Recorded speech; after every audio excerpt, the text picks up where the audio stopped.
and asking you to help us think about what are the greatest barriers that districts will face during reopening when considering exceptional learners and preschool students, and what suggestions do you have for overcoming these barriers. Getting input around these questions from families and others will really help OCL frame our future guidance and conversations that we have in the future.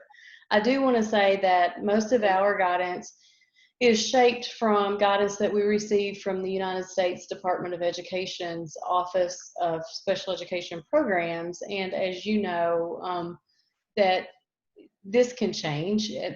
As we're moving forward in this unprecedented time, anything can certainly change. But in special education, there are often disputes that occur. I shouldn't say often, but there are occasionally disputes that occur. And when that happens and they're resolved, if those occur within the Sixth Circuit, then those are binding for our state. If they don't occur in the Sixth Circuit, obviously we still look to those to provide additional guidance and support. So as things play out through the dispute resolution processes that are afforded under the Individuals with Disabilities Education Act, we may indeed see some changes in our guidance. So if we do, we will obviously let you know ASAP. Next slide, please. And these are the overarching considerations that we have shared with many school leaders and would share with parents and families as well. And first and foremost is a full offer of FAPE must be made to students with disabilities. And FAPE is a free, appropriate public education. I think it's also important for us to talk a little bit about how a FAPE may look different if districts have alternative locations in which they provide educational services to children during the pandemic. So for example, in Kentucky, you know, I know many districts are offering parents some options if, you know, moving forward, assuming that, you know, in 3 weeks, districts are able to resume face-to-face classes.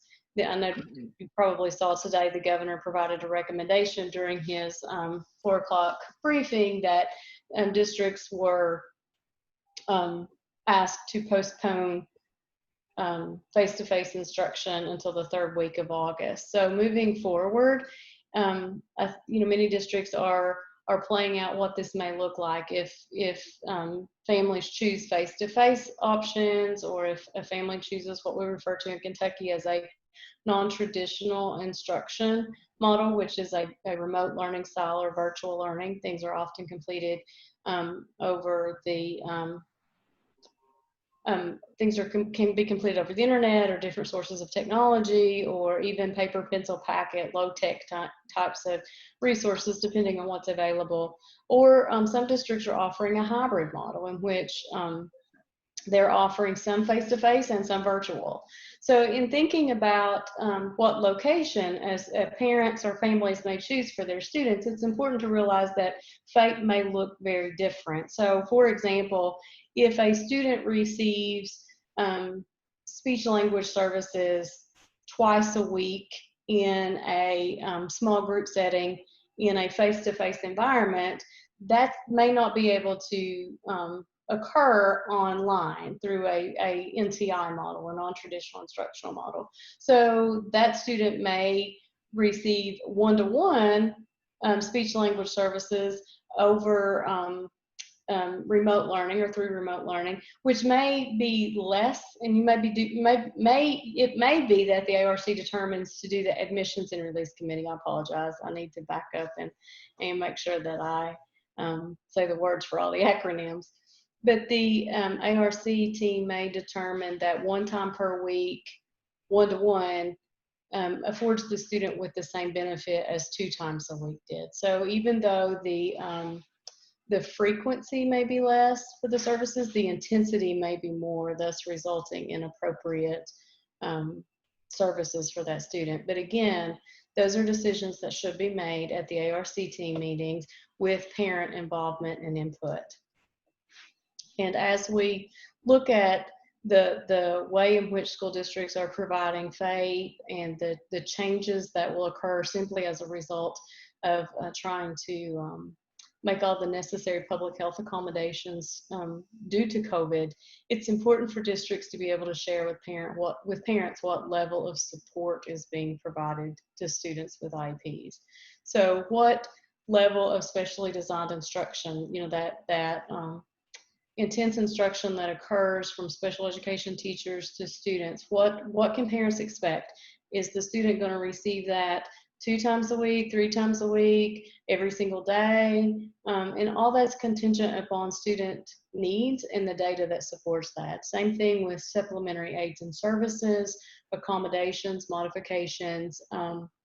The IEP, in other words, should continue to inform parents just the same way that it would with parents as a equally contributing decision maker, but it should continue to inform the same way as it would regardless of the location. And as we move forward through this, and this is something we've shared with districts as well, probably the most important piece of this is going to be the considerations that schools and districts need to make for the amount of effort, time and effort that teachers spend providing instruction to students. And not only teachers, but related service professionals such as speech language pathologists, orientation mobility, occupational therapists, physical therapists, all of those folks that are involved in the educational programming of students. It's going to be super tough to ensure that there are enough staff to provide services and special education services to students face-to-face and virtually should districts have those hybrid models available. And it's also another huge consideration is around location versus placement. Many parents of students who have an IEP, they go to those ARC team meetings and they talk about where is the best placement for the student to be provided a FAPE. And that continuum runs from 100% of the time in a general education classroom all the way down to 100% of the time in a home hospital setting, with everything in between. Collaborative settings, resource rooms, part-time resource, part-time collab, or part-time gen ed versus, part-time resource, and the whole continuum. Simply moving students to a different location for instruction is not part of that continuum of educational placement. So for example, last spring, when we quickly transitioned all 172 local school districts to a remote learning model because of the public health concern due to COVID, that was not a placement change. That was just a location. All services were to be continued in that environment. And in thinking about that, that brings me to a very important point that we need to discuss regarding, at that time we said to parents or to districts, like, we're moving so quickly and this is an unprecedented time.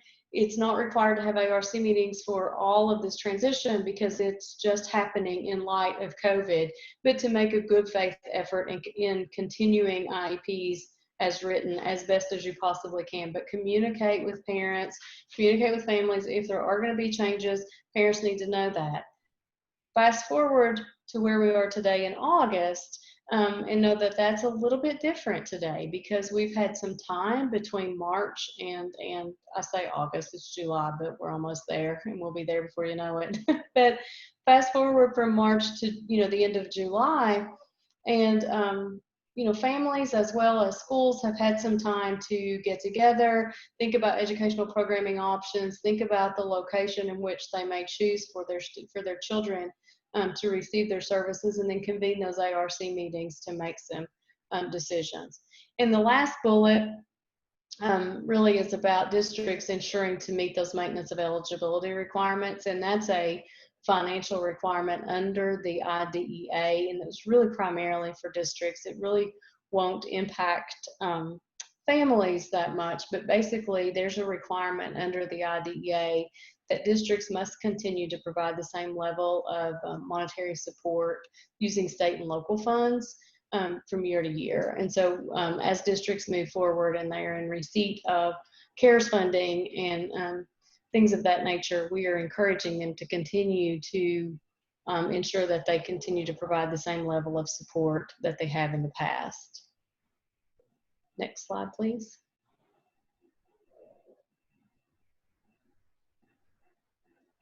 So this is where we will jump into the first guidance document about reopening and, for exceptional learners. And I will stop here and turn it over to Veronica Sullivan to provide you with an in-depth glance of that guidance.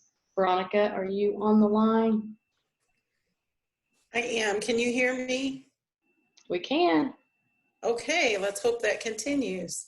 Hello, everyone. I'm Veronica Sullivan from the Kentucky Department of Education. I'm going to actually give Robin Kinney an opportunity just to talk about our flagship document, our Healthy at Schools document, real briefly before I get into the supplemental document that we are going to share with you today. Robin, do you want to go ahead and just give them an overview of that document? Sure, I'll be glad to. Thank you, Veronica. I don't have any separate slides, but the document that Veronica is talking about is called the Guidance on Safety Expectations and Best Practices for Kentucky Schools. We really kind of have shortened that in many of our discussions to our Healthy at Schools document.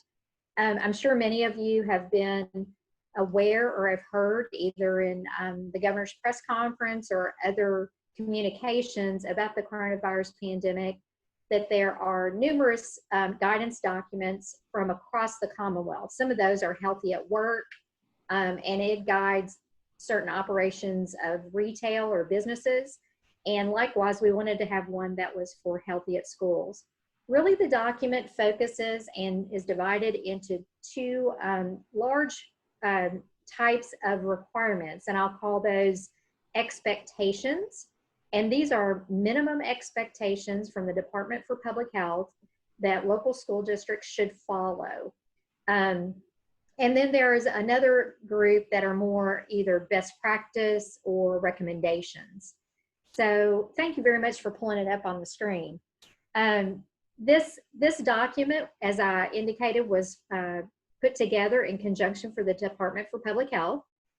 We at the Department of Education, we are not medical professionals, and therefore we leave that medical professional judgment to our partners at the Public Health. So we've worked very, very closely with them as we have developed this document. Veronica, if you can kind of scroll through a little bit so that people can get kind of a flavor for what's in here. I will share that this is on our COVID-19 webpage at the Department of Education. So you can easily see kind of what it looks like, but it's really divided into big categories.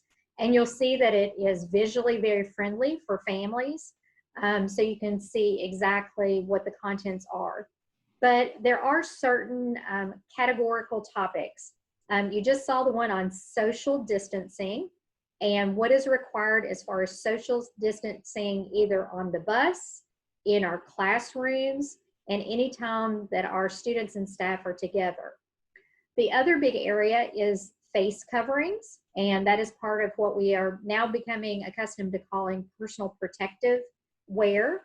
And it talks in terms of when face coverings should be utilized by both our students and our staff, when to wear the mask, and how to wear the mask appropriately to mitigate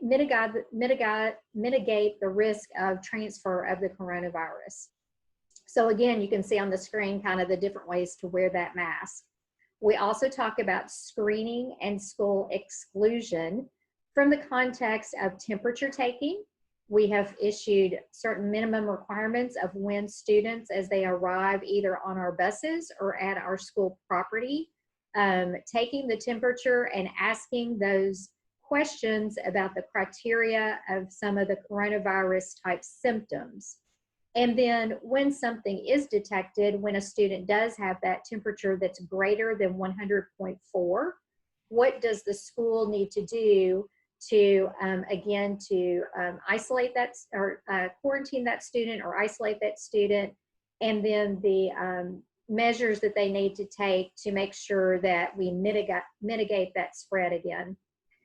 Sanitation and environmental standards, working very closely with the Department of Public Health and their environmental people about hand hygiene. We all know that washing your hands is very, very important. We also include information about how to clean and disinfect surfaces, and also extend that to school buses, water fountains, all the other areas that we call high touch areas. And then finally, I hope, and there's lots of pictures, finally is contact tracing. And we do get a lot of questions about contact tracing and the role of the public schools as it relates to contact tracing. That actually will be covered primarily by our local health departments. Contact tracing is not a new thing to public health. In fact, it's been around for many, many years for other communicable diseases. But this is the first time that many people have really been exposed to the word contact tracing and how it might work. So the local public health department, if someone is diagnosed as being coronavirus positive, then they will work with the local school districts on identifying who may need to be quarantined or later isolated as a result of what they learn. This is a really useful document. I would encourage all the folks that are tuned in to go out and take a look at it. And then there are also lots of other guidance documents in addition to the guidance documents that Greta and her staff are going through with you tonight. So for example, if you wanted to learn more about what people transportation is going to look like, there is additional guidance on buses and the roles of the drivers and role of parents as they utilize buses. I think we're up to 17 guidance documents out on the COVID-19 KDE website. Some of those may be of more interest to you than other, but our goal is always to provide as much information for parents and families and school districts to make the best decisions possible for their students. So I'm going to pause there and I'll return it to Veronica. And then of course, we'll also be here to answer any questions as we roll along. Thank you, Robin. That was very helpful. So as you can see, that document that was released is pretty inclusive. And when it was released, our office began to get questions specific to students with disabilities. So we brought together a team and we started to really think through how can we support districts who are supporting students and serving students with exceptional needs. So when we talk about exceptional learners in this document, we're talking about students with an IEP, students who have a 504 plan, students who are gifted and talented, and then we also include preschool students in this guidance.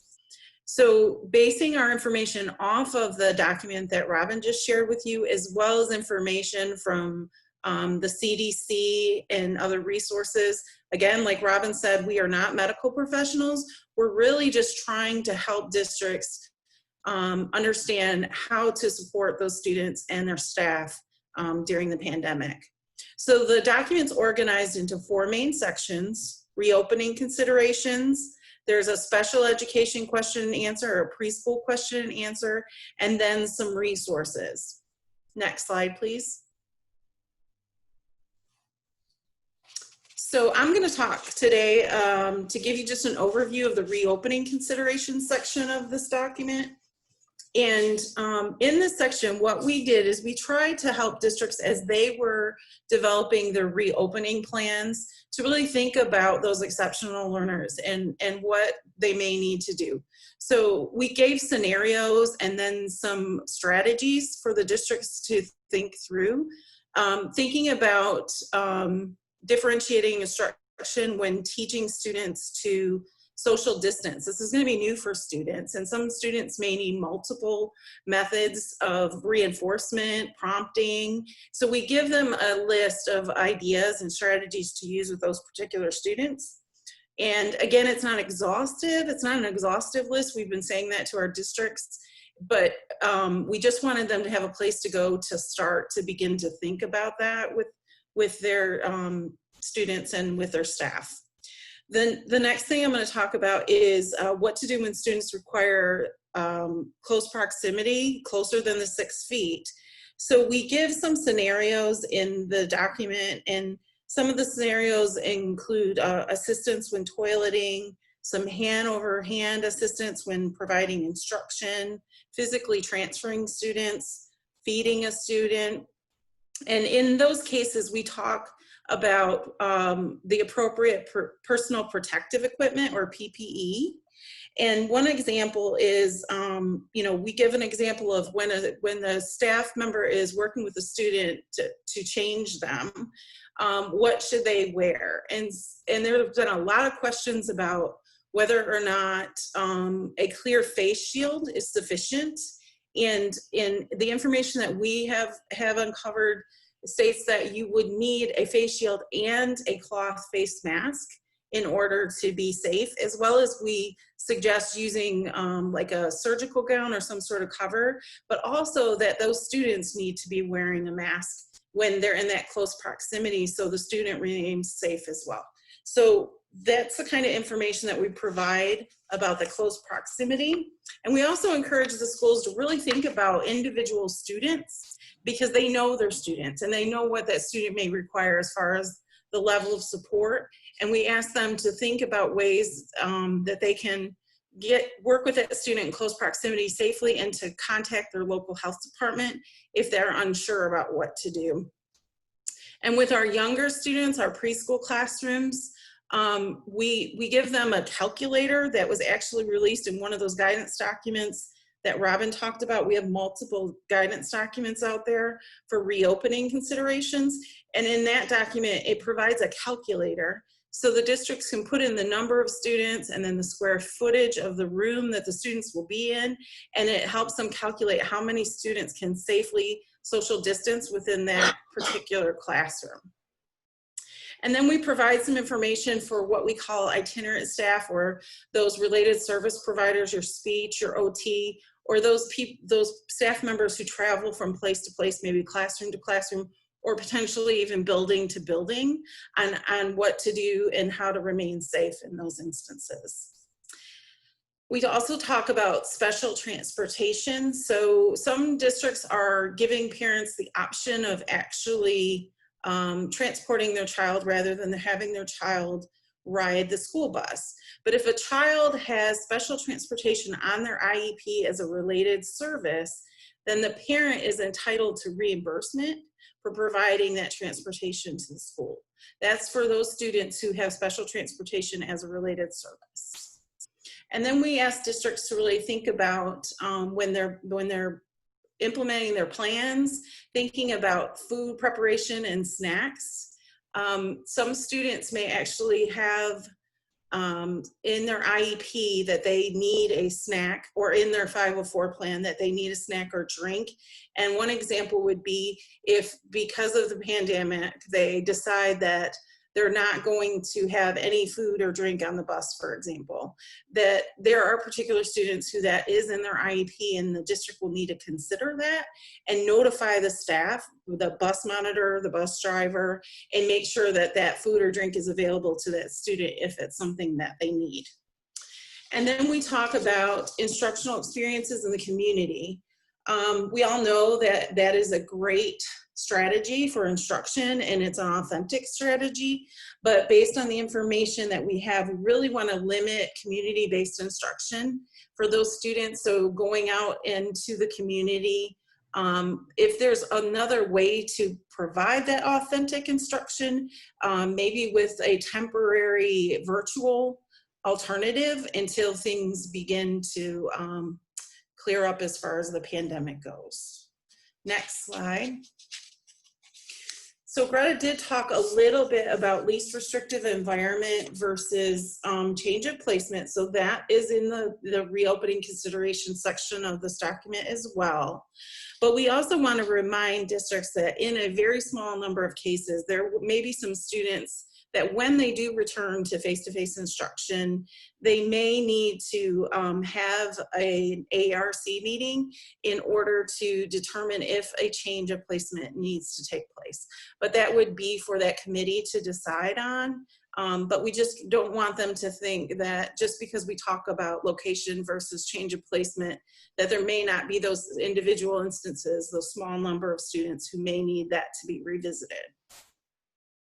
The next section I'm going to talk about briefly is cloth face masks.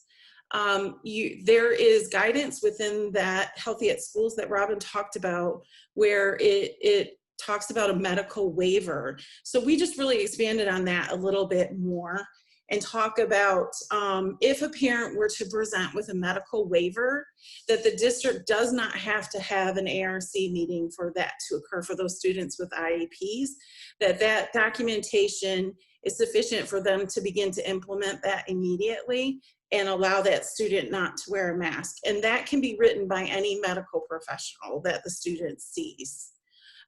We also highlight in there, because we're talking about preschool, that it's recommended that students who are in first grade and above and staff wear a mask, which means our preschoolers and kindergarten students below 5 will not be required to wear a mask. So social distancing for those students is very important. Some districts may opt to ask parents to still wear a mask in certain instances, and we're not telling them they absolutely can't do that.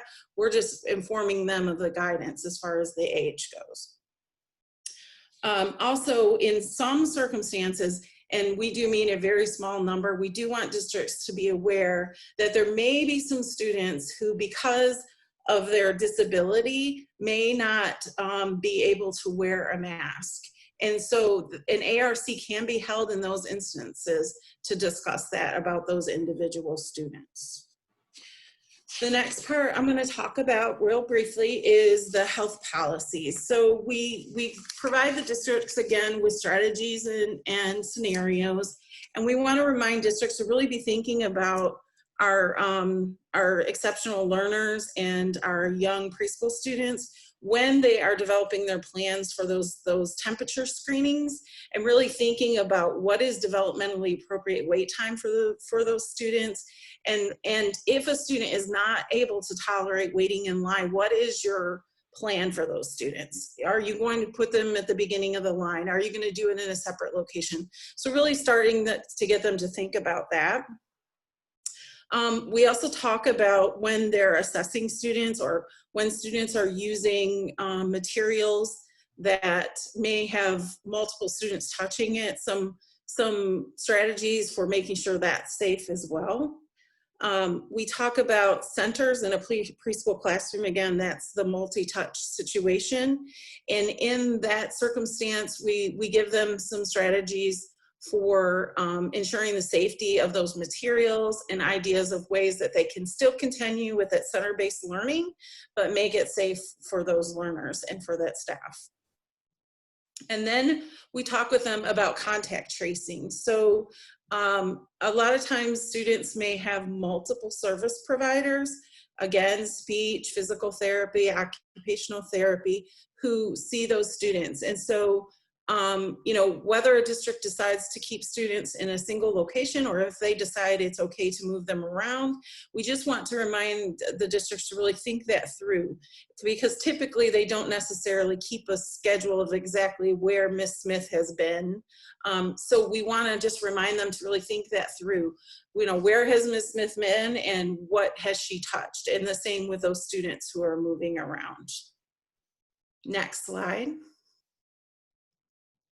So this here is contact information. If you have questions that we don't answer tonight or at any time, my contact information is there. My name again is Veronica Sullivan, and thank you for this opportunity to share this with you. I'm going to turn it over to Sylvia Starkey.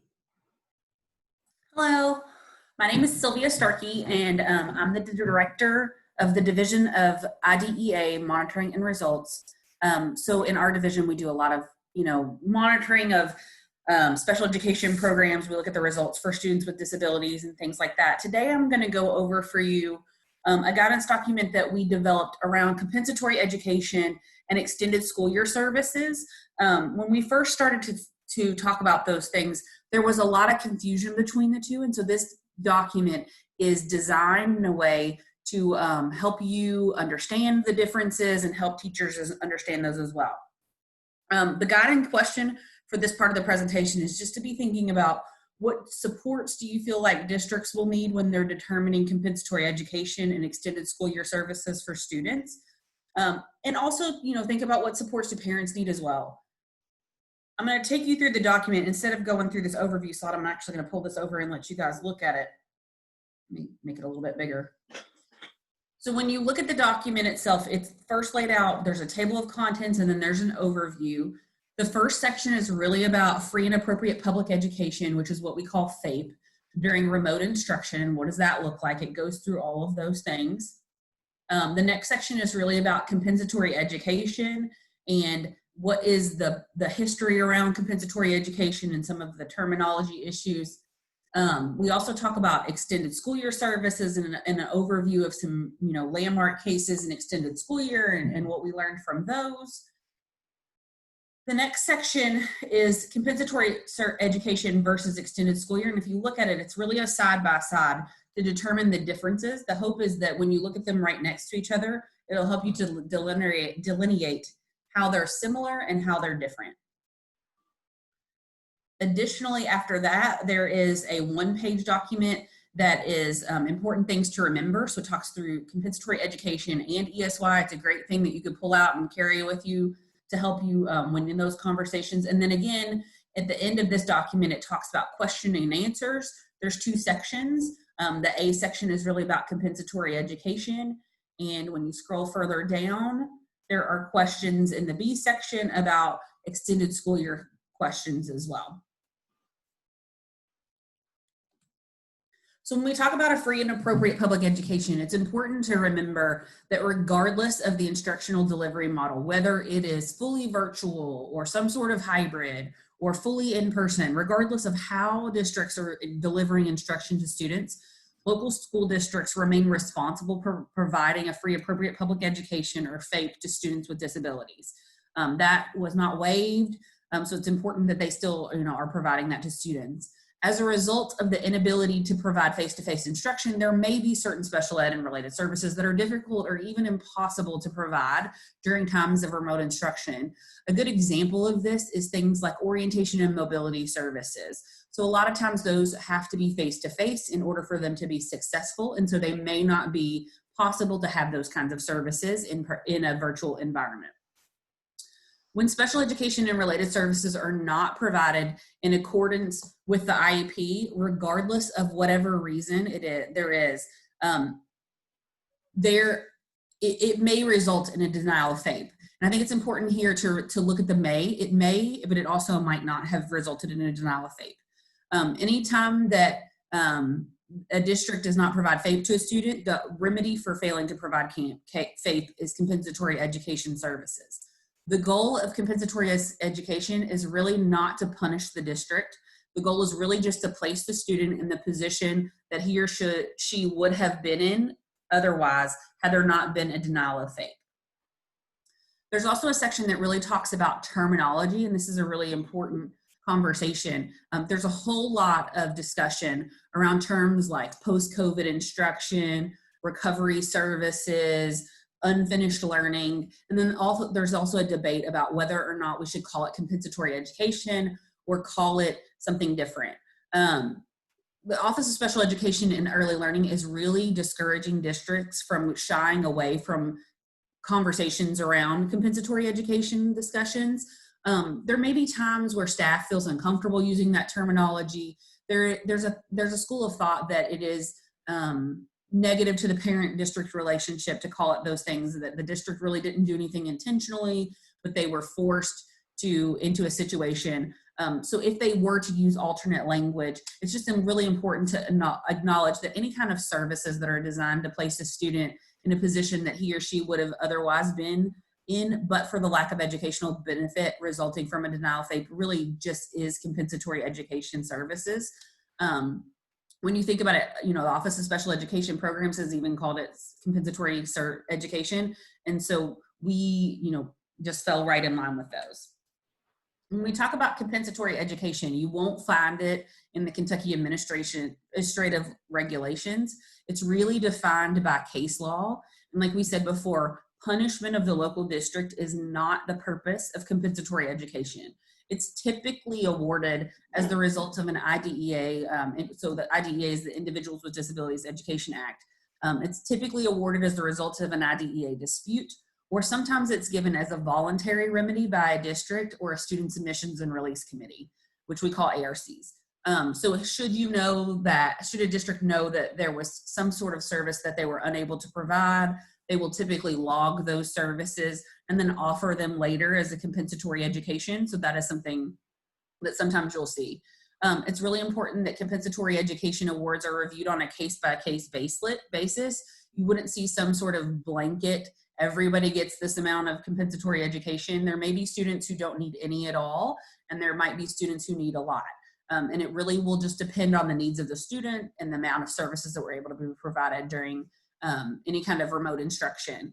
Any kind of award has to be reasonably calculated to provide educational benefit, and it can extend a student's eligibility beyond graduation or age 21. There's a letter to RIFL, which is an OSEP letter that discusses this, but it's important to remember that any kind of reimbursement for post-secondary instruction is actually not included in that. The next section really talks about extended school year services, and extended school year services are defined in Kentucky administrative regulations. You'll likely have heard about them lots in any kind of admissions and release committee meeting that you go to for your student. It's defined as any kind of specially designed instruction or related services that are provided to a student with a disability beyond the normal school year in accordance with their IEP at no cost to the parent. There's actually two kind of big cases that have come up as a result of extended school year services. The biggest one is really this Kenton County School District versus Hunt, but in it actually will reference this Cordry versus Ukert decision. And so we've provided both of those for you. It's important to remember from the Cordry versus Ukert case that to establish, it really just talks about how to establish that extended school year services are necessary to provide a student with FAPE. It's really incumbent upon those providing an ESY for inclusion in the child's IEP to demonstrate in a particularized manner that's related to the individual child that ESY is necessary to avoid something more than an adequately recoupable regression. More specifically, it must be shown that ESY is necessary to permit the child to benefit from instruction.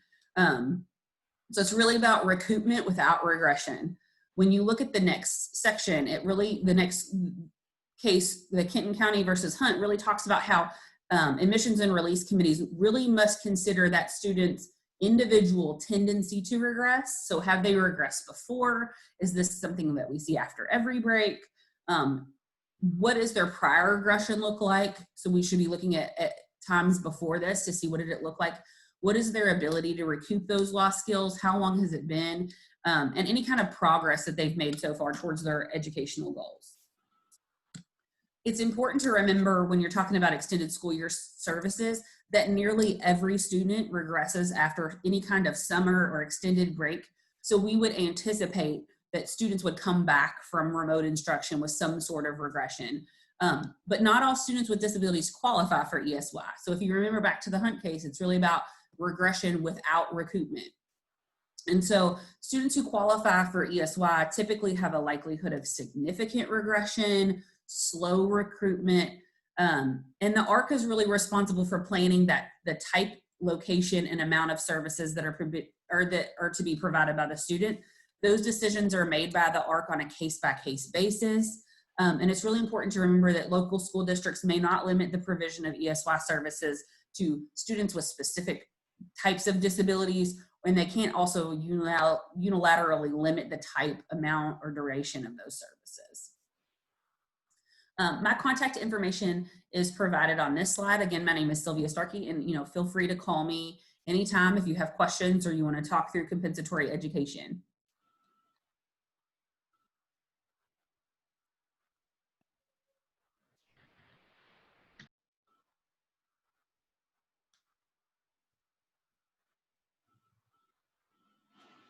And that's the end of our slides. We didn't hear everything you said right at the end. I think you accidentally muted yourself. No, that's not good. Can you hear me now? Can you hear me now? Yes. I'm so sorry. Where did you leave off? I'll go back and put it right back up. I think it was just the last slide. You weren't muted for that long. Did you see this one?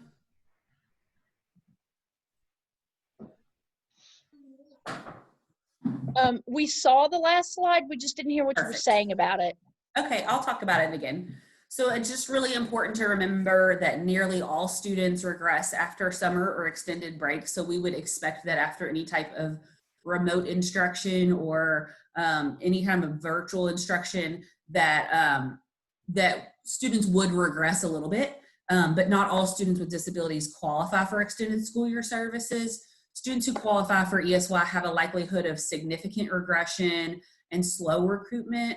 The ARC, or Admissions and Release Committee, is really responsible for planning the type, location, and amount of services that are to be provided to the student. And those decisions really have to be made by that Admissions and Release Committee on a case-by-case basis. So it wouldn't be appropriate to do a blanket type of services. It's really important to remember that local school districts are not able to limit the provision of ESY to specific categories of disability or to unilaterally limit the type, amount, or duration of those services. And then the last slide just really has my contact information. So, feel free to contact me anytime that you have questions about any type of extended school year services or compensatory education, and I'll be happy to talk you through them. Sorry about that.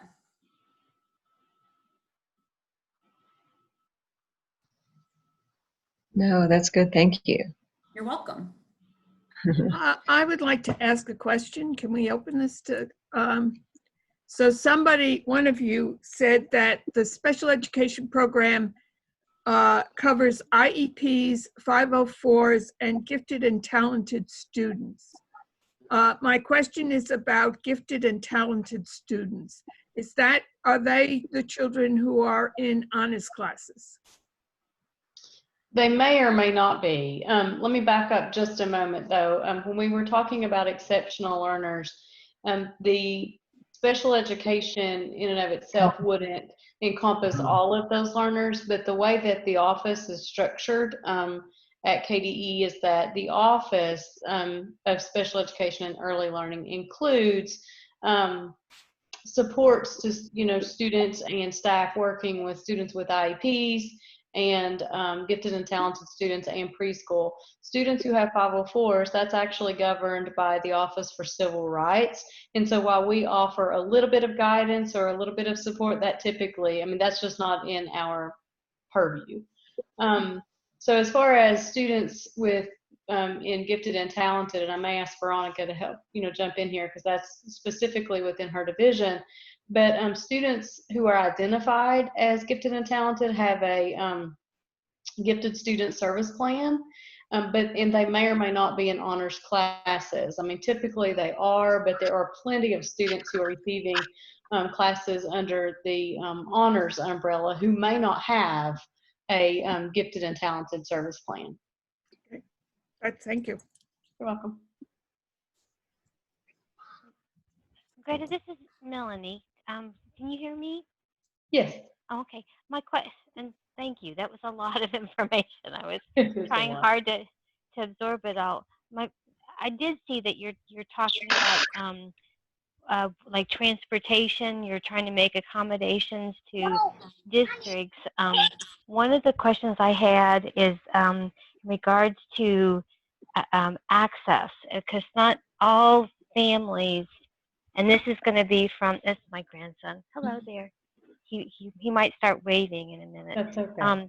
But you know how some, and again, I'm talking other additional districts outside of Fayette, where they might not have the access to technology, like the computer and Wi-Fi and all that kind of stuff.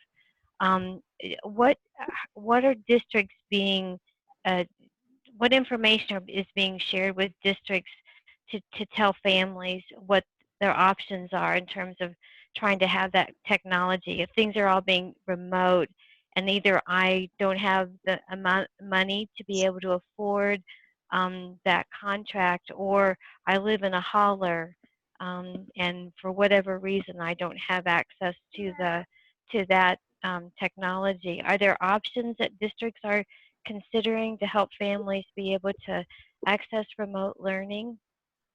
Yeah, there Does that make are. sense? Yeah, it does. It absolutely does. And it varies by district. For example, in Jefferson County, they purchased 6,000 hotspots and provided those to students across the district that they knew didn't have access to the internet. And and again, I'm talking from, just having worked with some of the local directors of special education and trying to help them troubleshoot that problem. But most districts handle this issue themselves, and it really does become a local district concern, and we will then help them think through things. And like and this is not ideal, but one of the work-throughs or workarounds that they did back in my area in Eastern Kentucky was the local internet provider actually created some free internet access areas, like around the local park, some of the like church parking lots and things like that, and then put out the advisories that this was for people to pull into in their vehicles and to remain in their cars, and kind of like a drive-in service would be, except it was to use the local internet free of charge. And again, it's not ideal, but that was the quick fix in March. Some of the things that I've talked to with some co-op folks, the cooperatives in Eastern Kentucky, where there may be more difficulty with access, is they're talking about purchasing certain types of technology, and then the district loading that technology, sending it home, and students would then complete it on their Chromebook or iPad, whatever it is, then bringing it back to school and teachers downloading it and then uploading it, much like we did with paper pencil packets. And then there's the other, low tech is still okay. Packets, paper pencil work is still okay. Telephone is, it's a low tech tool, but when you run out of options to provide instruction, it still works. And he's infatuated with with those headphones. And then, like, for example, at Kentucky School for the Blind and Kentucky School for the Deaf, we have students all over the Commonwealth, right? And so we made a couple of trips to students' homes to drop off things and pick up things. So it's, it really is kind of district, it's district decisions on how they handle it, and then we try to work with them to help provide ideas. But for the most part, districts are working through it, and we are a state that has pretty good access to the internet, although we do have some barriers, and we do everything that we can to help districts think through how to better serve students. Hey, Greta, this is Rob, and if I can also add to that, one of the things that's really important for local school districts when they are trying to obtain more access, whether that's devices or internet access, they need money. And so districts are permitted to utilize from 2 new pots of money that they have received from the federal government under the CARES Act. Kentucky received about $193 million for local school districts under the Elementary and Secondary School Emergency Relief Fund, and a share of the governor's emergency fund, which is about $30 million. And so districts' permissible uses, very broad under the ESSER funds, the first pot of money, but technology is part of that. And also under the governor's pot of money, 2 pots that they can expend from, and that's for remote learning and technology services, and then to support food services for our districts. So, a question that I often receive is, will it be enough?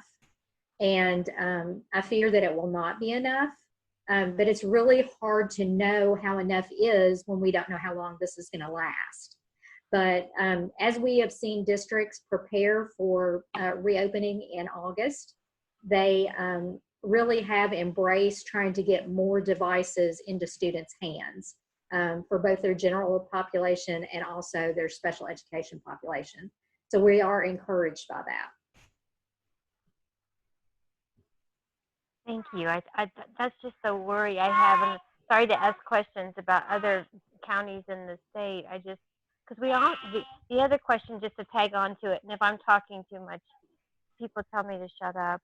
But if you have, I'm a techno peasant. I'm just now figuring out Facebook and all of that. And what if a parent has difficulty, or a caregiver has, it could be a grandparent or a foster parent or whatever, has difficulty with just, what the district is saying, this is how we're going to be doing this remotely. Will there be the ability to teach them or have it be in a format that would be accessible to them? Does that make sense? Sure, and I'll let Greta weigh in on this as well. We have really recommended that districts work with individual families about what their needs are. We have some families that, for very good reason, don't want to send their kids to school in person, very good reasons. And so we've really encouraged them to think about ways that we can deliver quality instruction wherever that child is in both space and time. So I think that most districts are really trying to work through that. We've seen lots of districts conduct surveys. I know Fayette County has done that, but we've seen lots of districts doing surveys to their parents and families trying to determine what is the best route. We may have to change that as we roll along because of what's happening with the diagnosis and the pandemic. But I think for the most part, districts are really trying to meet the needs of each individual family and what they need. I would agree with everything Robin said, Melanie. And then, just to add to that a little bit, thinking about students with disabilities, if there are barriers that prevents access to the curriculum, then that's something that should be brought up in those ARC meetings to have discussions about how to best ensure that all students, including students with additional needs, have access to the.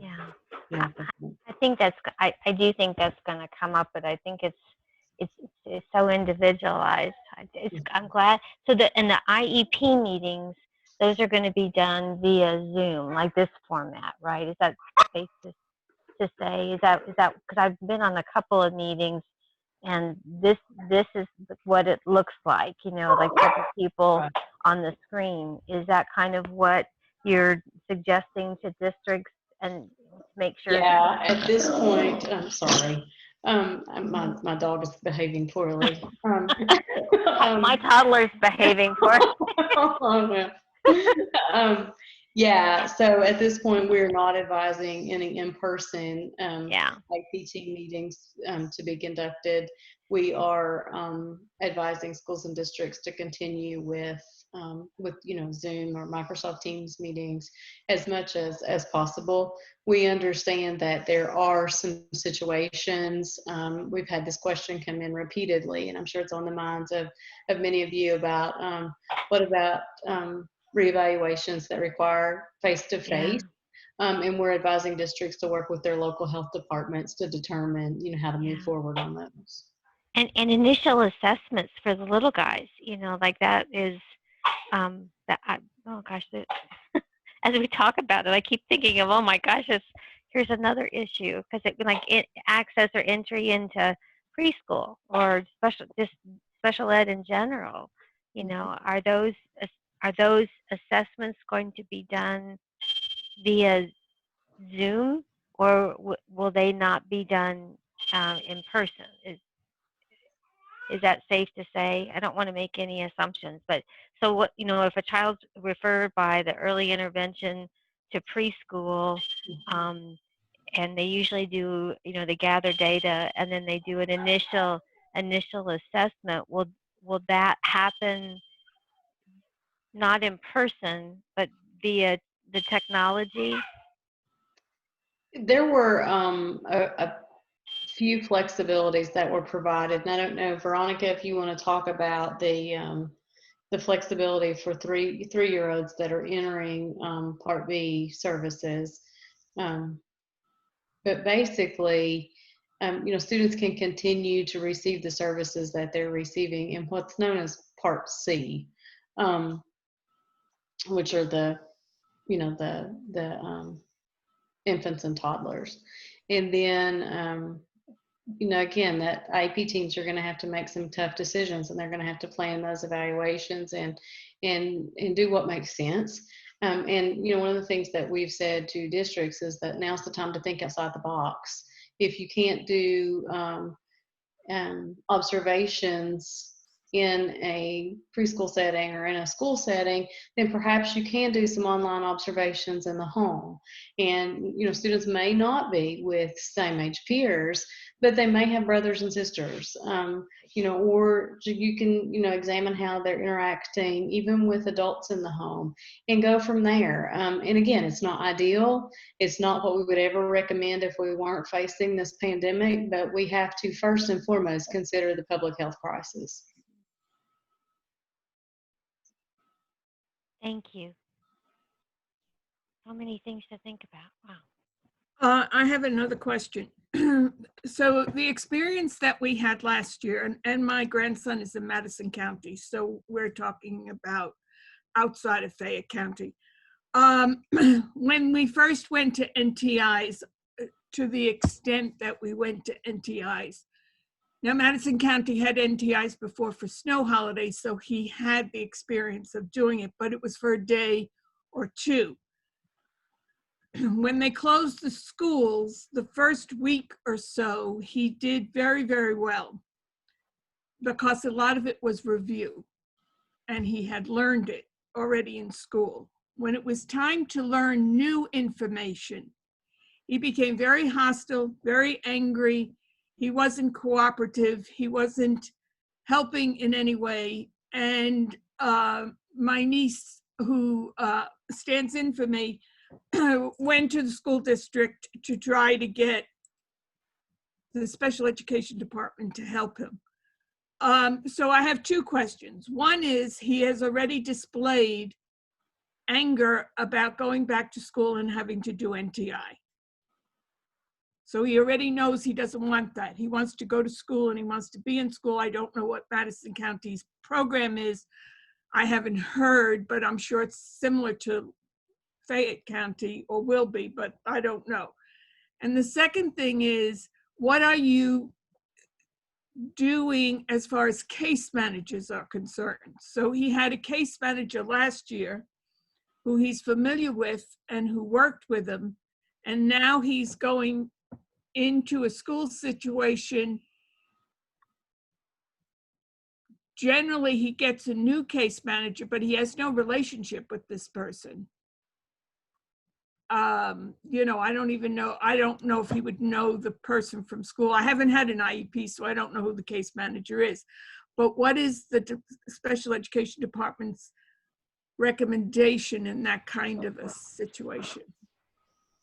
So I don't want to discuss, student level situations, just because, we're in an open live forum, and I want to be very cautious about discussing anything related to individual students. But I will say, from a broad perspective, that the Office of Special Education and Early Learning is working through our regional cooperatives to provide short topic-based bursts of information, if you will, like half-hour weekly information on how to provide effective instruction for students with IEPs during NTI, how to meet certain requirements. And currently, right now, we're soliciting feedback on additional topics that we can cover in the fall, because we'd taken a break from those during the month of July, because the focus really was on reopening rather than continuing to provide instruction. But as we gear up toward August, we are looking for feedback, and I we'll ask Veronica. She leads that work in my office, so she may have additional comments to provide, but I'll ask her to weigh in just a little bit on what exactly we're looking for. Thank you, Greta. Yeah, we're actually, you know, when we went into NTI, we did put those webcasts up, and those are available on the KDE website. We also have a series for parents of preschool age, because we really knew that the parents would be highly involved with those younger students. And so really listening, we're trying to listen to the public, and we're asking that that districts and even parents to contact their regional cooperatives with ideas, or contact your district with your needs, and then they can contact the regional cooperatives, because we really want to try to create more webcasts that will meet those needs. We really just tried to get as much information as we could on how to focus on the big areas of instruction: your math, your reading, language arts, how to monitor students, very, very high level, but we want to hear more of what's needed as we move forward.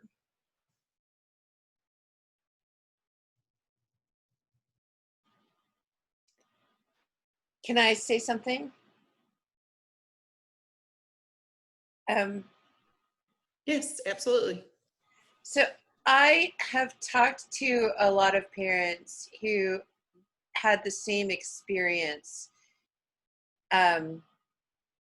about kids who were into NTI for a little while and then got really angry and frustrated about that.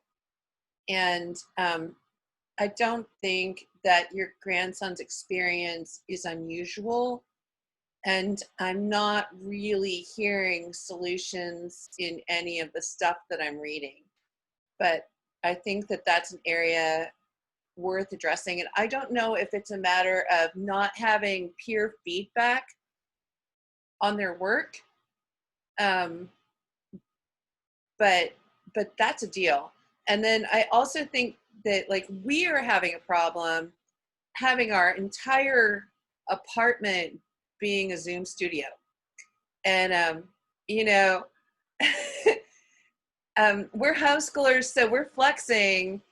But as I look at this school year, like, I want the apartment across the hall. Like, we need an area, we need a Zoom studio where we go that is for work and therapy. And I think that that does so much to change at least my son's attitude towards what the activity is in that spot, you know? And so that's all. You guys aren't alone. The kids are mad. I think that's really great feedback. And if that's, you know, occurring more often than not, then that's something we need to know as we move forward and we work with folks who are in the district, because, you know, hearing that from you will then help us to share that information with people who are on the ground working directly with kids. And the other thing that I would say to families is, when that's occurring, be sure to contact your local director of special education. Reach out, request that IPT meeting or ARC. Let them know that that level of frustration is occurring, and try to work through it, you know, as the IEP team should, because, you know, this is the deciding body for students with IEPs. And it's the ARC's responsibility to make changes for kids when things aren't working, because we don't want kids to go through this with extreme levels of frustration and feeling isolated. I mean, it's bad enough as it is, right? Without adding more complex issues to it. So everything that we can do as educators to mitigate that, then we need to do that, you know, and we at the state level need to be able to work with our local providers to share your concern and to help them help our students. And so I appreciate you raising the point for us to take forward. Well, I'm not even hearing this only from special education students. But when I think about like the process of classroom learning versus homeschooling, like there's so much more interactivity in a classroom with other people in it. And our kids are so sick of us because, like, you know, we're the only people that they're seeing, you know. And so like there needs to be like extra special attention paid to individual feedback to students from people other than their full-time caregivers. I appreciate it.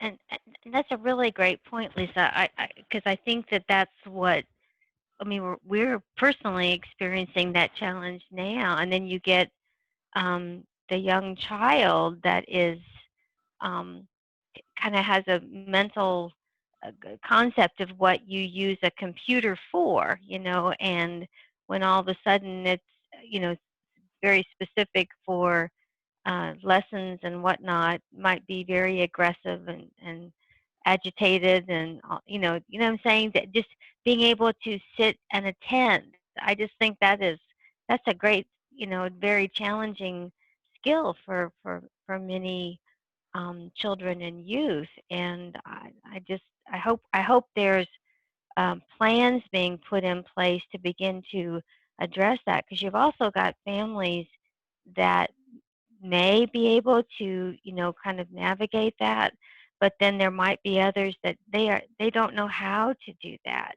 That's like way beyond their understanding. So I just lots of questions.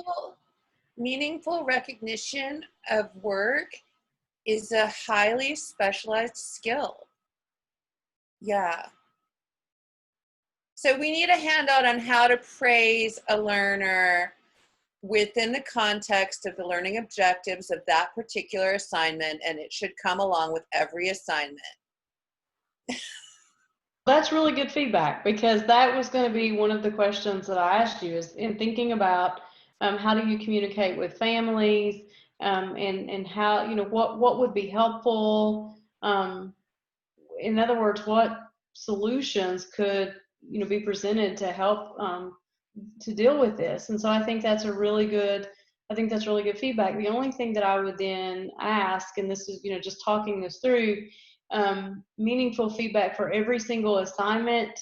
You know, I'm the behavior person in me, right? Because that's my background, is you know, working with students with emotional and behavioral challenges and students with autism. The question then that I would ask myself is, at what point would I be providing feedback, almost, especially if it were a form, but almost to the point that it became kids would become desensitized to it, right? So how do we keep it fresh and meaningful, and genuine as we move So forward? this is not exactly my field, but I did study instructional design, and it is a gigantic gap in online learning. Mm-hmm. So in order for students to be successful in online learning, they have to be self-directed, and this is like one of those key elements for college students moving to online instruction. If they don't have the self-direction skills, they're not successful in online college courses. Well, now we're talking about 3 and 4 and 5 and 6 and 7, 8-year-olds. We don't expect them to be self-directed. But each assignment has a set of learning objectives, which a teacher understands and notices. But a parent who is maybe 25 and had to quit her waitress job because now she doesn't have childcare and she's home with her 3 kids, has never had an education class, maybe super, super bright, but absolutely has never even thought of things this way, because the way that we think of these things as educators is totally different than the way that we think of things in the natural world, right? We have to tell them, you know, there are 5 learning objectives in this assignment, even attention to the paper is something, filling in all the answers is something else, getting them right is something else. You know, by meaningful, I mean not just criticism, but actual feedback. Like, I can see that you're working on this. You know, the things that a teacher would notice, a parent doesn't know how to notice, and kids know that. Especially kids who've already had classes. Some of these kids won't have had any classes yet, but the approval of another person besides myself is very important to my son. And when someone else sees his work, it makes him much prouder. And then he's much more motivated because, you know, Vygotsky, right? He has some success and objective assessment from somebody. He knows that I know how wonderful he is. Yeah, and you're right. And so my praise, my encouragement means just a little bit to him. But when a tutor or a therapist recognizes a specific effort, it means so much more. So I'm really lucky that I have that. But a lot of parents, like, we have to help them do this. And this is what I try to tell them when they say, my kid will not sit at the table. And they're at the kitchen table. You know, what do you do at the kitchen table? You hang out, you eat, you know, it's playtime. They have to go to a work spot and do work things, and they have to have, you know, work-related feedback. And kids know when you're just telling them, oh, good job. And kids know the difference, you know, when it's, oh, look, you crossed your T, or whatever it is that they need to be doing, when it's something that came from the instruction that shows that they're actually demonstrating new knowledge. All right, I talk too much. Sorry. So I have another question. I'm sorry, but I have No, another question. Melissa, that was great. So Fayette County has announced that they're going to be learning remotely for 8 weeks. And then hopefully they're going to go into a school situation. So what have you, as the Department of Education, done to deal with that kind of a situation? Because just like Lisa said, we have 8 weeks of different adults, some with education background, some with no education background, working with their children. And when they come back to school, they might not all be at the same point in a classroom situation for the teacher to be able to pick them up. And how does the teacher compensate for all of that?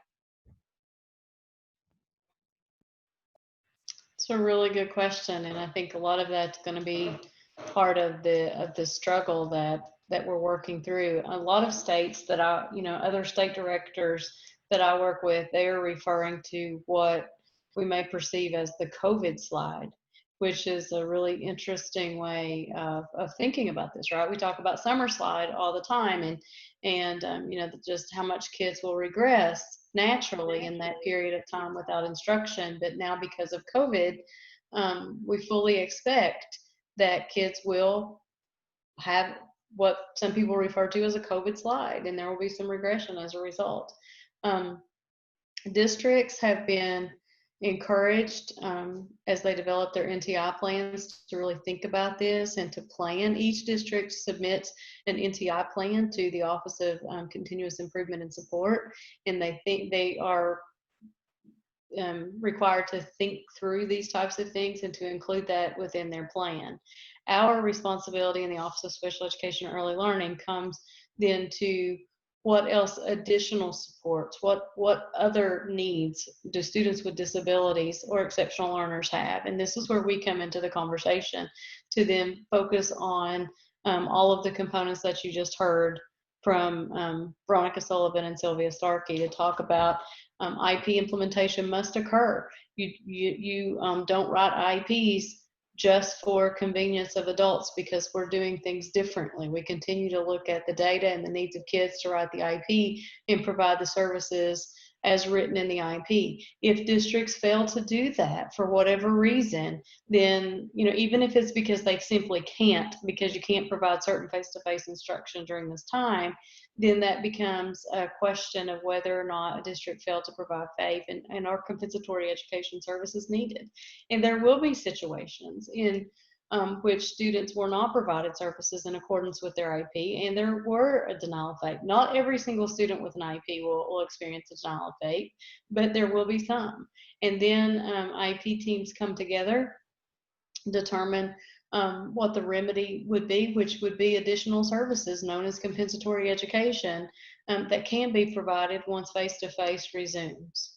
And I know that's not a great answer, because it's not the answer that any of us want right now, because we would much rather to be able to get students in to schools safely through face-to-face instruction. But unfortunately, there are going to be situations when it just can't occur.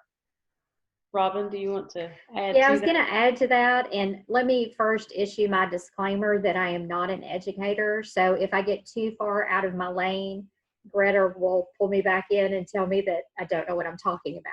But I do try to learn from the people, the educators around me. And as we really think about what has already happened to some of our students, NTI, as we ended the last school year, that was really hard on students and staff and families. And so as we look toward the future, I know the folks in our Office of Teaching and Learning have really been talking about how do you measure where kids are, knowing that happened, and there might be some that even have slid over the summer, but even before that. So they are encouraging districts to work with teachers in the grade that students finished, and then collect that information of what they may have missed or what they didn't have an opportunity to learn, and passing that on to the next grade up, so that those districts teachers can then start planning about, usually I have kids that come to my classroom that are at this level, and maybe they're not there yet. So they're really encouraging them to either build in that instruction that they missed. And this is for all students, not just our special ed population. So I do know that this is a discussion that has a lot of focus right now from the department and for local school districts. How do we determine where kids are in this very unusual situation we find ourselves in? The other thing that I can share is NTI, as someone said on the call, has been used for that 1 day or 2 day at a time when snow happened and it was unexpected. And it was never really envisioned before to be used for long stretches of time. But I will say, I think districts got a little better as time went on. They were better at the end of the school year than they were at the very beginning as far as NTI. And we have encouraged them to continue to improve. So part of the funds that we receive from the federal government, folks in our Office of Teaching and Learning and in Greta's shop and our Office of Education Technology have really been focusing on how do we deliver good professional development for our instructors so they can get better at virtual instruction and delivering that in a good manner so it is quality. So I think the points that are being raised about it's really hard for families to go for long periods of time in NTI, you're absolutely correct. And nobody really wants that. As Greta said, we have to balance what's happening with the pandemic right now. But I think everyone's goal is to get back to a preferred in-person classroom instruction. But I think what we heard from the governor today even is we're going to have to make some of these sacrifices right now in order for us to get to in-person. And I think we're all hopeful that if we do the things that we need to do right now, then that allows us to get back to a more regular type environment, which we know is in the best interest of our students and our staff.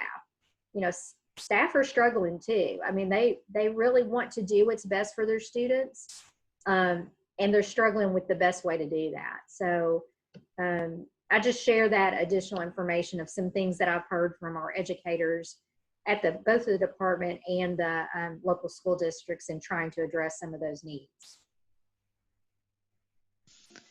Marianne, I would also add to your question about how we determine where these students are when they come back to school.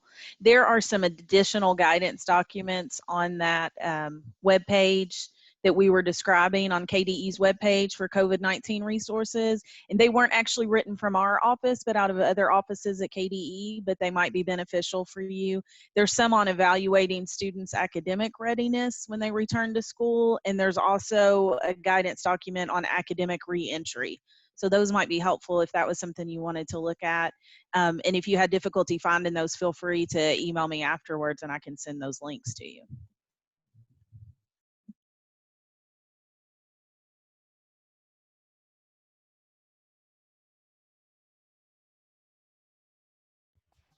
The other thing, I'm sorry, go ahead. No, you go ahead. I didn't know if our friends from Aaron's Hope were here as of yet, because with Marianne mentioning about being frustrated with the NTI and all that kind of stuff, I'm hopeful about the initiative that group's hoping to start for our kids that are on the autism continuum. And I didn't know if there were folks here from that group yet as of yet. Has anyone joined us from Aaron's Hope for Friends? I guess not, Mel. Oh shoot, okay. Because I think, oh, I'm sorry. No, you go ahead. I just think that what's happening is the kids are spending long amounts of time on computers and playing online games and all that kind of stuff. And the Aaron's Hope group just had such a innovative concept, where kids could connect with other kids online. And it would be, I think, I don't know all the ins and outs of it, but it just sounds like just such a neat concept to be able to, because the socialization aspect, that's the part I just worry so much about is, I miss seeing my friends socially. And I just think of that young child, that maybe is verbal, maybe is not, has, difficulty in that area, and is spending huge amount of time at home, So the other question I had is with, some of the outpatient therapy agencies like that do the speech and the OT and the PT, they've begun to open up and have therapy sessions online. Is that something that districts are going to be able to possibly work with families to maybe, if they can't do the therapy in school, maybe they could instead have the speech therapy that's on their IEP be provided by Alexander and Associates in Laurel County. Is that something that might be an option?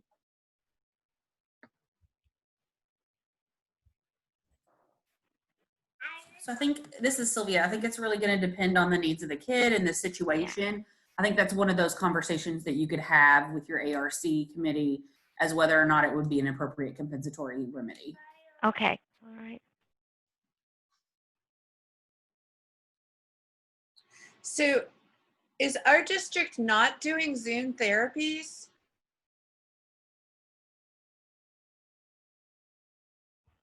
I believe most districts are doing teletherapy or Zoom therapies or something of the sort, some sort of virtual therapy, but not every therapy is easy to provide over those things. And there's some regulations around them. And so I think this is really for in cases for times they aren't able to provide therapy. Right.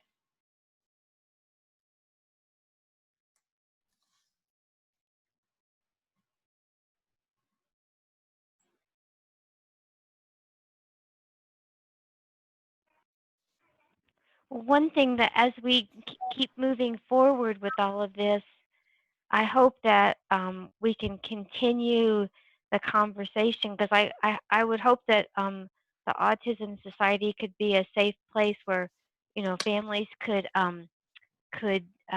let us know, maybe, hey, I watched this, I watched the recording of the meeting, and these are my concerns, you know, kind of thing. And because I think that would be like what Lissa was talking about and Marianne was talking about, were just powerful thoughts and recommendations, and I think they could, they're members of our community here that can bring really very thoughtful comments that would maybe help us to move forward. So I hope that we can continue to have a dialogue with you all and be able to share concerns from families with you all.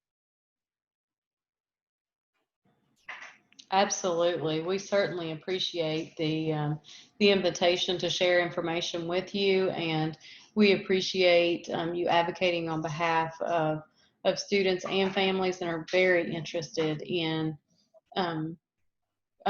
continuing open dialogue around this topic and other topics. Hopefully, sooner than later, we can begin to talk about what it's like after face-to-face reentry has occurred. You know, and we're all sitting around with our fingers crossed that we can get this thing under control and get our kids back into classes in a face-to-face environment and move forward. But regardless of where we are, you know, in the face of this pandemic, we certainly want to be able to work with you and share your information and you guys to inform some of the guidance and the work that we're putting out from the office.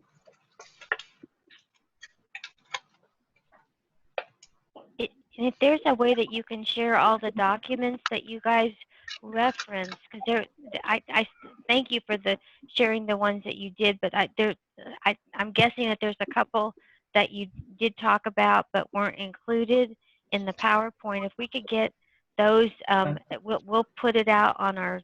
Sarah's awesome about putting stuff out in the Facebook page or the listserv, and we'll make sure that, you know, we'll work hard to get that information out. We can absolutely do that. I will, following this call, I will send you a link to the COVID-19 webpage, and it includes all of the resources, everything that we discussed today. And I think Robin may need to correct me here, but I want to say there's 19, 20-ish guidance documents that are all separated by subject area. So they're easily accessible and available. Yeah, I think we're up to 17, 18, 19, somewhere thereabout. If you go out onto our main COVID-19 webpage, you'll actually see guidance that KDE has put out, and that's those 17 or 18 we're talking about. We also have resources out on our website that KDE did not generate, but we find might be helpful. So information from the CDC or World Health Organization, lots of other materials that we've just found useful.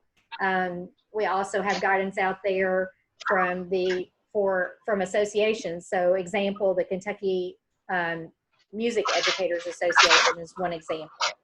So all those are in a very convenient location right off our main COVID-19 website. Thank you. You're welcome.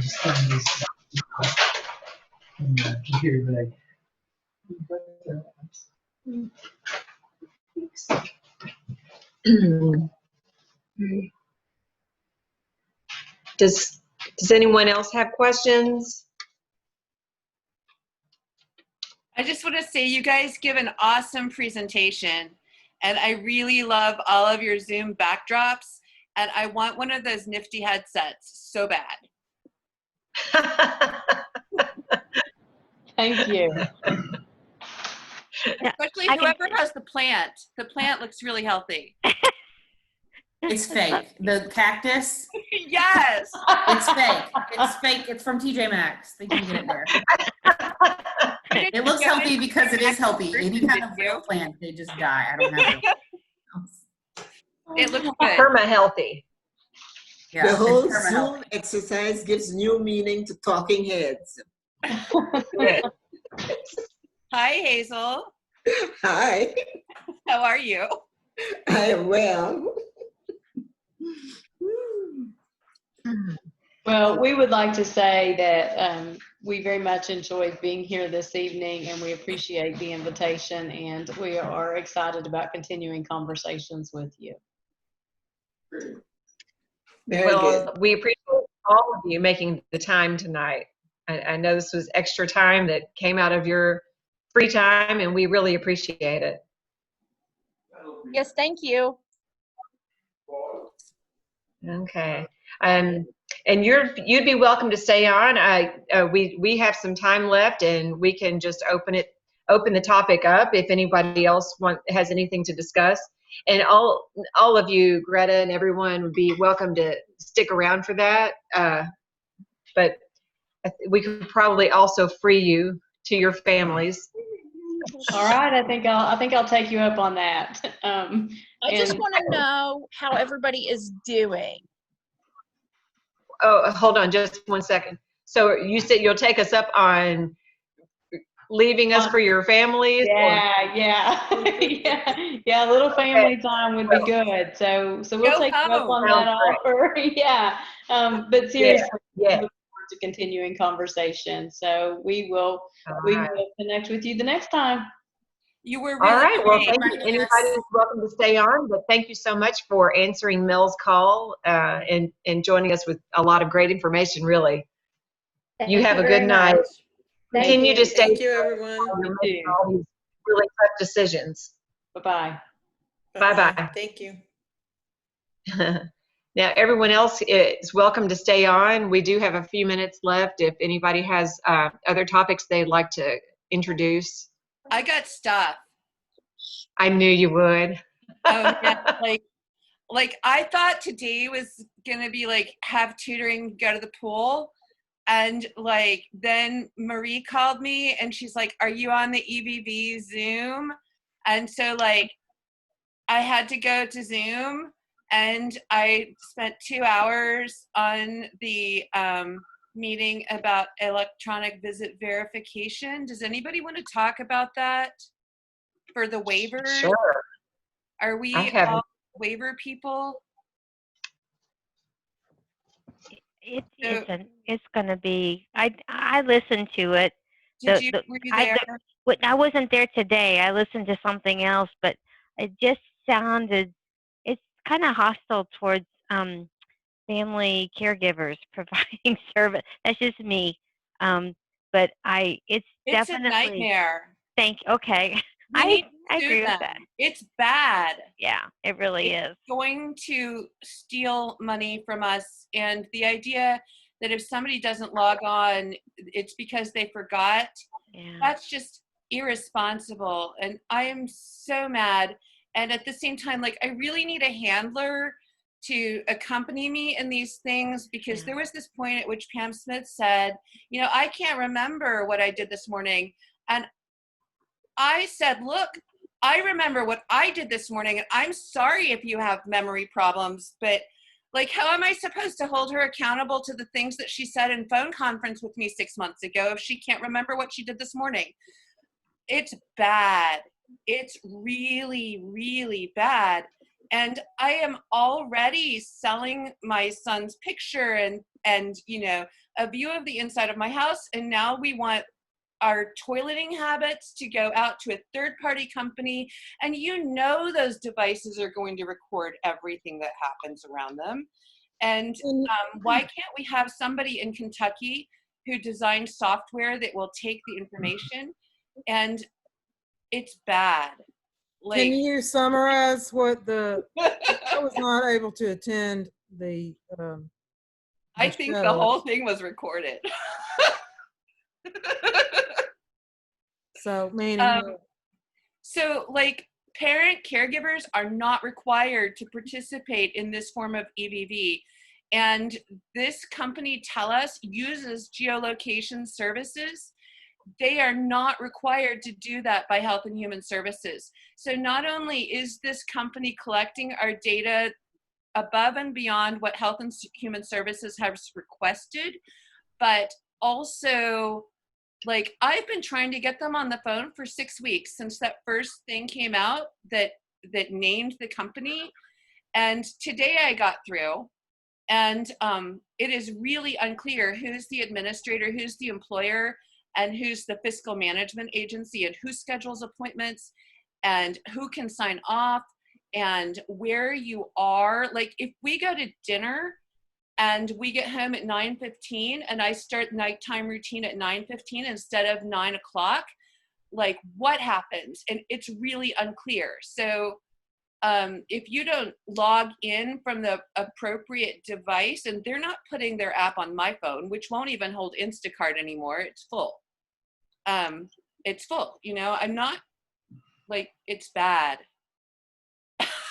And then does anybody know about the provider relief funds that are part of the CARES Act that are available to Medicaid providers?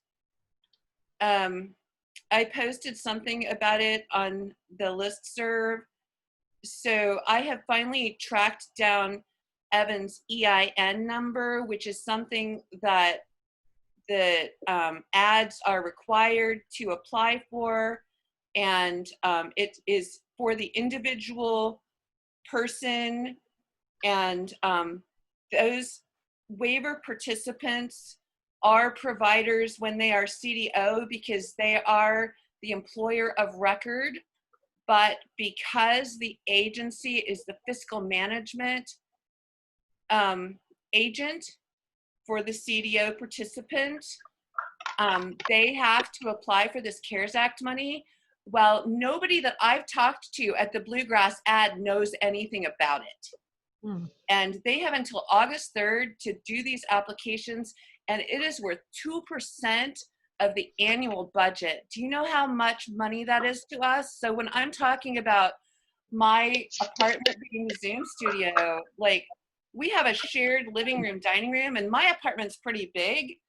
I'm doing speech, OT, PT, tutoring, and homeschooling in this apartment. And, like, our old life was, we come home to rest and eat and bathe and do home things. I really do want the apartment across the hall. And if they processed this, I would have enough money to rent it. And then I could have a therapy space and a homeschool space that wasn't in my living room. And Evan would not knock over plants doing his physical therapy, which is not a big deal. The plant was okay, but Bluegrass ad doesn't know anything about it. And they have not applied. And what would the money do? Who would get that money? The providers. We get the money. Bluegrass ad may be allowed to hold it and collect interest on it until it is spent, but it is not available to them to use for other things like the senior meal plan, which is important. But this is provider relief funds for providers, and in CDO, that's us.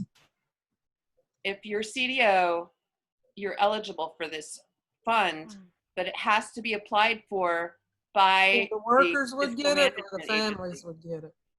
What? Is it for the workers?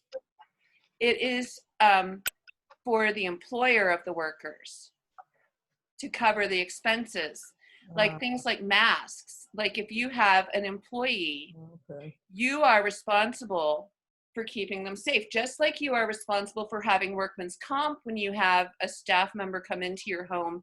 If they work for you, you are liable if they are injured. If they work for CACI had better be providing them masks and health insurance and COVID testing and gloves and hand sanitizer, whatever they need to stay safe when they go into clients' homes. But it can also be used for expanded facilities. And the first person that I talked to at Health and Human Services said, yes, you could use this to rent the apartment across the hall, which is for rent, by the way.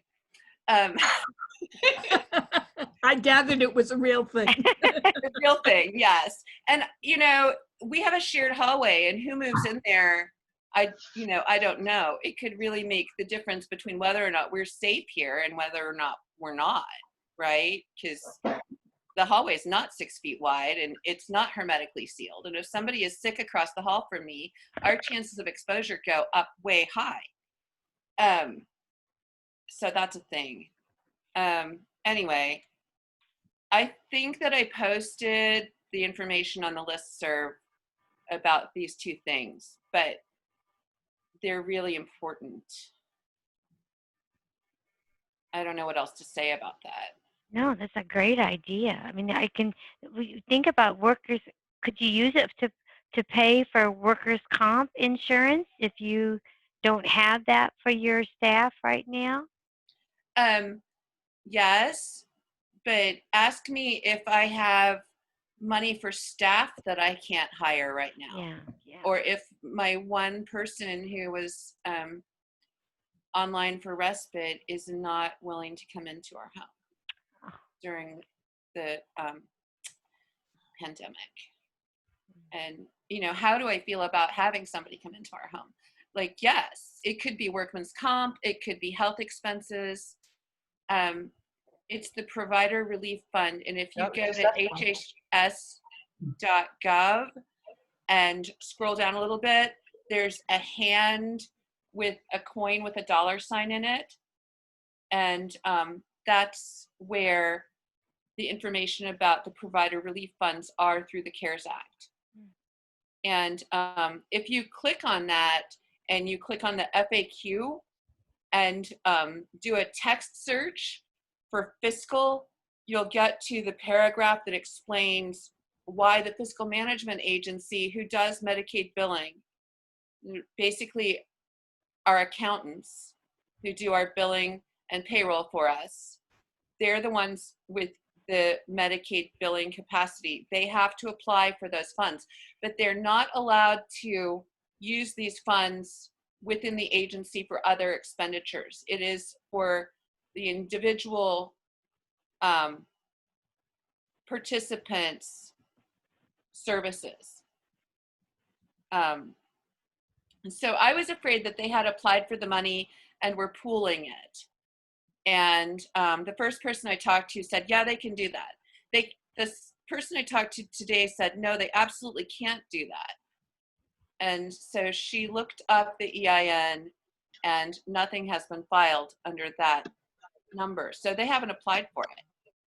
And they could not tell me anything about it last week when I called Bluegrass Ad, and our service advisor doesn't know anything about it today. So we still have until August 3rd to get the Bluegrass Ad to apply for this fund as fast as we can. And that's 17 counties of people who probably need the money way more than I do.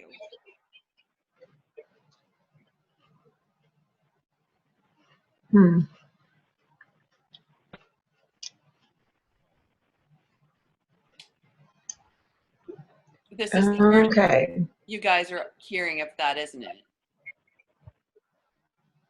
What was that? This is the first you guys are hearing of it, isn't it? Yes. Yeah.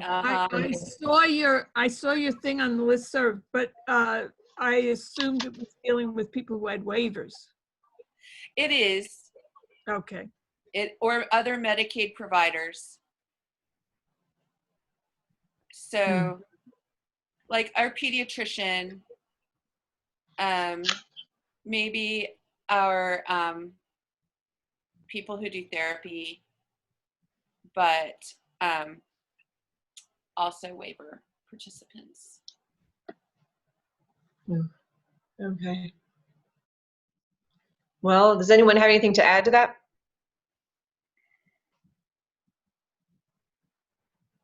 Or is there anything else that needs to be discussed? I had a topic that I would just like to bring up. I don't know if it will apply. I think it was Sarah sent out, somebody sent out a thing on the listserv about providing driver's education for our kids. And I want to know if there's anybody here who has, whose child is driving. I don't think there's anyone here. I can speak for myself and no, that's no for me. But we do have a couple of members whose kids have learned to drive. And what I sent out there was a forward from Catsy. So if you're interested in it, go back to the contact information there. Well, I just want to know what the experience is, you know, of getting a child on the autistic spectrum who had behind a wheel. And how, right. You know, that's what I was looking for more than anything else, was the experience of the, you know, the child. There was an article in the newspaper that said something about, there was a young man who was driving in a parking lot and had an accident and went berserk with the accident, couldn't handle it. He was in the car by himself. And I can't remember what all the particulars are, but he wound up in jail for I don't know how long because of whatever this, you know, I don't know whether he hit somebody and ran away or, you know, and I was just wondering if anybody else who had experience with kids that were driving, because that's what I'm afraid of. I think he could learn to drive, but I'm not so sure what the other part of his brain's going to do. I know just how you feel. Yeah. Because when you're driving, you're not even aware of the millions of decisions you're making every minute. And I worry about the two because there's just so many things can change in a flash. Exactly. The Art of Kentucky did that class. Remember that? Maybe it was a couple years ago, where they worked with Myra Beth Bundy, and right, Myra Beth done it a couple of times. Yeah, and transportation, and they did like an assessment of individuals to see where they were in their understanding and readiness to do that. And I thought that was just such a neat idea. You know, it was very. Jay was kind of. They asked him very different questions than maybe someone that functioned at a different place along the continuum, but just the fact that they had that as an option, I thought that was very. And so you could talk to Myra Beth Bundy, or Sherry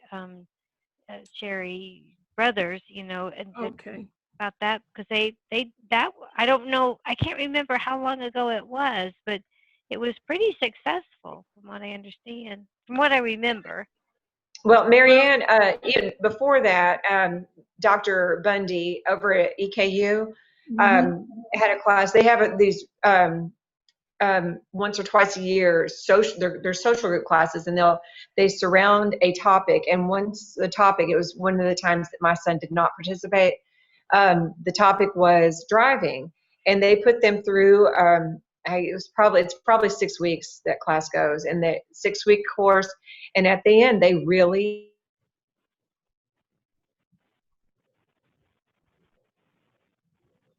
Yep, she's at the Zoom freeze. I have a cousin who has a son, and he passed the written test and then took the drive, you know, had a driver who was taking care of this, but he never got to that point. And I have to ask her why he didn't pass. You know, he never even, she was going to buy him a car, and she was going to, you know, allow him to drive back and forth to work. But yeah, he couldn't master something. And, you know, I'll have to do some more research into this, but thank you for the information. Yeah, I'm sorry. I've had the shakiest connection tonight, and I know I froze up there. I don't know what you heard, but contact Dr. Myra Beth Bundy at EKU, Eastern Kentucky University. I think she has probably the strongest knowledge of this type of program for this type of population. Yeah. Mhm. Thank you. And she's talked about doing it again. She might do it again. Well, Robert has done some of her social programs that, Good. you Yeah. know, but I don't know how much, so he's familiar with her and he's familiar with the program. He, you know. Were but they Mhm. awesome? What? Were they awesome? We did not do this. Oh, they always are. Yeah, he was very positive about them, and every week he came in with something. You know, they would talk about something, and he would bring something along with him. And what I liked about it was boys and girls, Mm-hmm. so that there was, you know, a sharing, intersexual, if you want, however I want to say it, but you know that they're in that kind of reality, which I don't know he has any context with in school. You know, he's in a co-ed class. Are you talking about the sex ed? No, I'm just talking about the interreaction of Yeah. social interaction. They had a topic and they would all talk about something. And yeah. I asked because one time their topic for the whole 6 weeks or whatever was sex ed. So it does vary, but she has talked about being willing to do the driver's ed class again. Okay, thank you. You're welcome. I think you must need really good graded muscle control and impulsivity skills in order That's to it. the topic. That is it. The impulsivity. Oh, that's terrifying. But I will say, I saw I have a nephew who is fairly squarely on the spectrum. I mean, definitely he has autism, but I saw him last week and was it's been a long time since I've seen him. He drove his dad there. He has a car and he's doing he's doing coursework through in IT through one of the KCTCs, and so it happens. I can't imagine it would happen for mine, but it is possible. Yeah, I know. He took the written test or the practice written test, and he did well on it. So he's like looking forward to driving, and I'm like, okay, but that's the word I was looking for, impulsivity. You know, I mean, I see him frustrated with NTIs and what he did dealing with that, and I'm thinking, you're behind this car, this beautiful car, you know. Yeah. Some guy cuts you off, what are you going to do? Exactly. Or somebody suddenly jumps out of nowhere. And you've got to make a split-second decision. Good night. People do drive. People with autism do drive. They do. Yes, I know. Yes, it is possible. But it's possible, but you know, I'm more scared about giving. You know, it's like going into the next level of dealing. You can't speed up, crash the car, and jump off before it hits the building, which is what my kid did with his scooter. Yeah, Marianne, if I were you, I would really be interested in his going through another course with Myra Beth's group, and then getting their impression of Robert's readiness. Okay.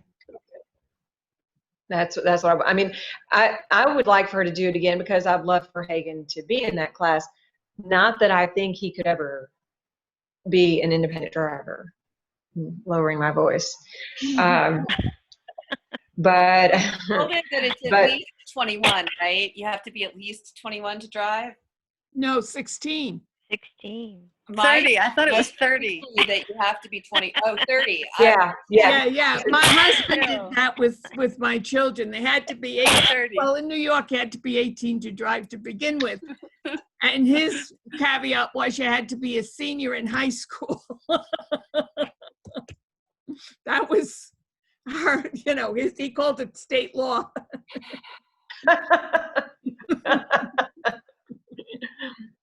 Yeah. So our doctor also talked about some assessment that would measure a lot of different things: visual processing, motor reaction time, impulsivity.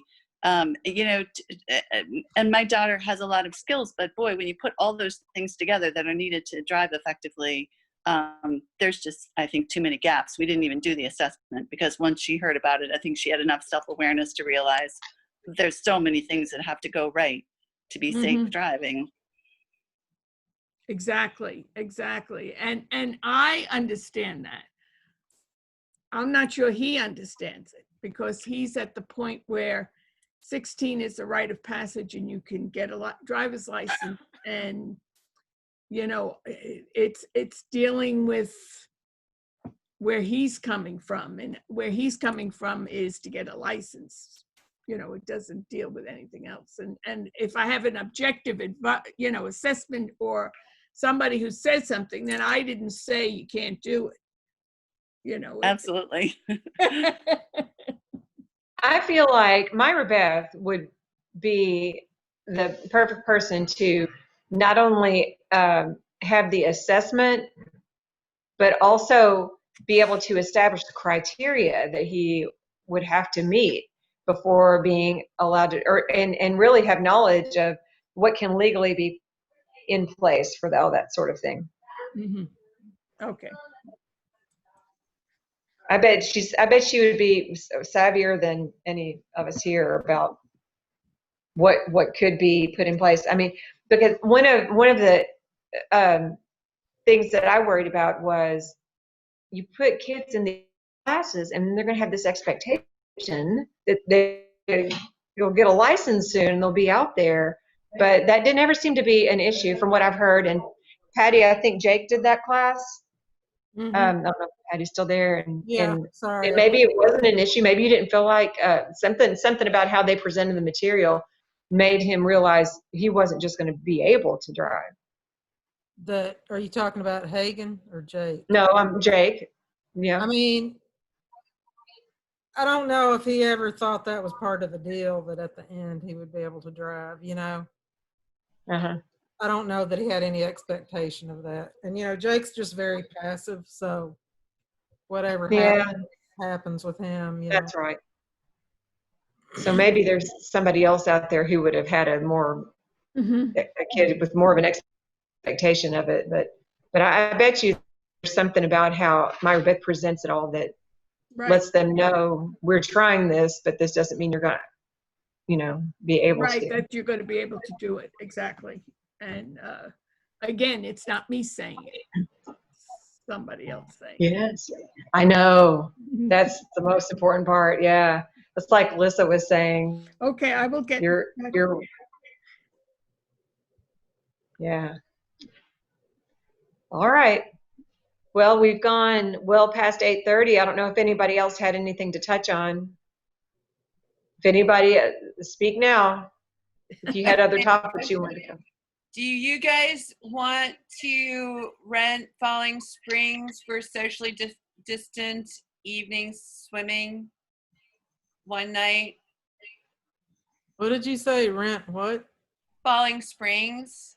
It's the aquatic center in Versailles. They're open and it can be reserved from 7:30 to 9.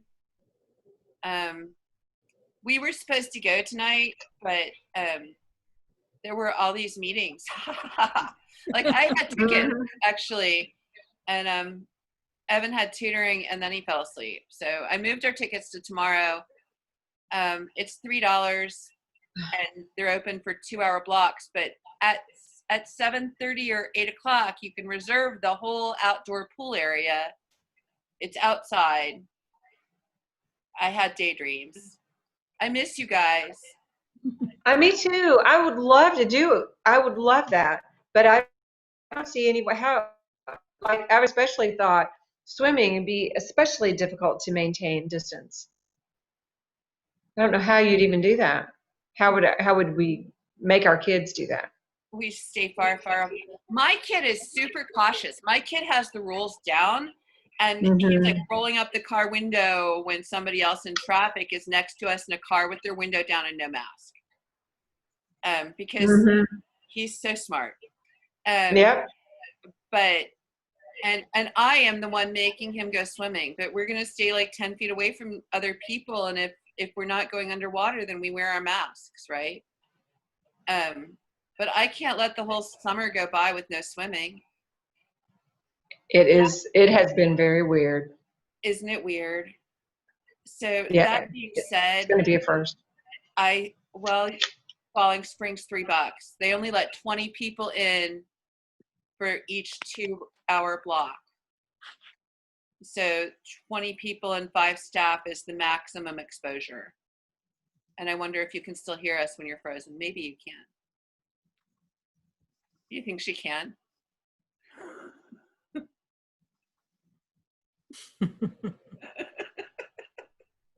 Well, I'm going to pass on it. I don't know what anybody else is doing, but take it easy, everybody. Thank you for answering my question and providing the meeting.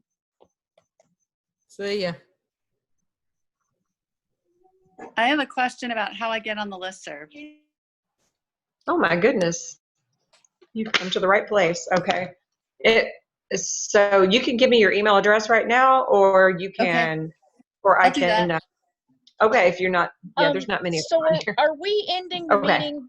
But before she does that, are we ending the meeting? Because I need to make sure that it's not recording and not on live if she's going to give her email address. Gotcha. Thank you. Otherwise, the whole world will have it. Well, what do you guys? Does anyone else? We'll hold off just a minute, Mary Put it in Jane. the So chat. yeah, right. Stop recording. So you're ready to stop recording? Everyone's done? Okay.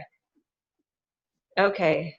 You let me know when, Joe, and then I'll get her info. Either that or I can get